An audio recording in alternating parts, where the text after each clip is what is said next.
আজকে বেড়াতে এলাম বিকালের যে সময়টায়।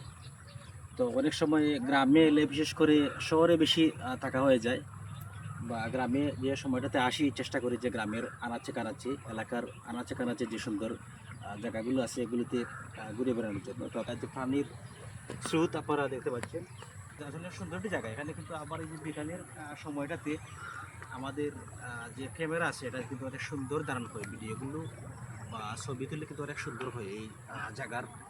বিশেষ করে সুন্দরটি ছায়া কিন্তু এই বিকেলের সময়টাতে এই জায়গায় পড়ে। স্রোতটা কিন্তু পানির যে স্রোতটা আছে সামনে, এই সময়টাতে অনেক সময় দেখা যায় হুট করে মাছের দেখা মিলে এখানে। কিন্তু মাছ ধরার জন্য অনেকেই আসে, অনেক মানুষ এখানে আসে আর দেখতে পাচ্ছেন।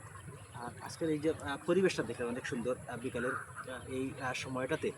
বিশেষ করে আপনারা দেখবেন যে সব জায়গায় বিকালের সব জায়গায় কিন্তু এরকম একটা পরিবেশ তৈরি হয় না। এই যে ছায়া, তারপরে যে আলোটা, এই যে মৃদু যে আলোটা আপনি দেখছেন এখানে, কিন্তু একবারে নর্মাল একটা ক্যামেরা দিয়ে যদি আপনি একটা ভিডিও করেন অনেক সুন্দর কিন্তু ভিডিওটা বা ছবিটা অনেক সুন্দর আপনার উঠবে।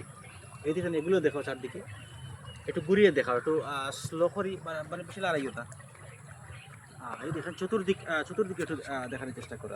আমি আপনাদেরকে এই যে পরিবেশটা, প্রকৃতি আঙিনাটা একটু দেখানোর চেষ্টা করতেছি।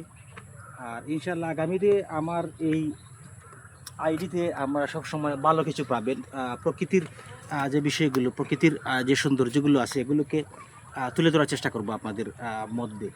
আরও সুন্দর সুন্দর জায়গা, বিশেষ করে আমি মনে করি যে শহর থেকে অনেক সময় গ্রামে যে সময় আসি, গ্রাম এলাকা আশেপাশের এগুলোতে ভিডিও করে নেওয়ার চেষ্টা করি। আসলে এই জায়গাগুলোতে কিন্তু অনেক ভালো প্রাকৃতিক সৌন্দর্য আছে, যেগুলোকে যদি একটু খুঁজে বেড়াই বা একটু খোঁজ নিয়ে একটু সময় নিয়ে হাঁটাহাঁটি করে। আমি কিন্তু এই জায়গায় এসেছি আমাদের গ্রাম থেকে দেখেন এই রাস্তাটা ঘুরতে ঘুরতে ঘুরতে ঘুরতে এই দিকটা এসেছে।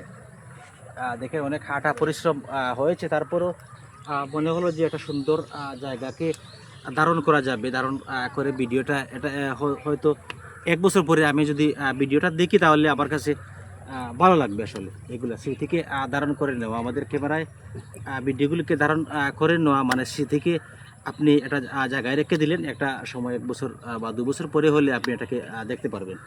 ভালো ভালো ভিডিও দেখেন। আমাদের বর্তমান সোশ্যাল মিডিয়া আসলে আমাদের এই যে প্রাকৃতিক সৌন্দর্য বা অনেক ভালো পজিটিভ যে বিষয়গুলো আছে এগুলো কিন্তু আমাদেরকে মনকে টানে না, এগুলোকে আমরা আসলে আমরা রেসপেক্ট করি না।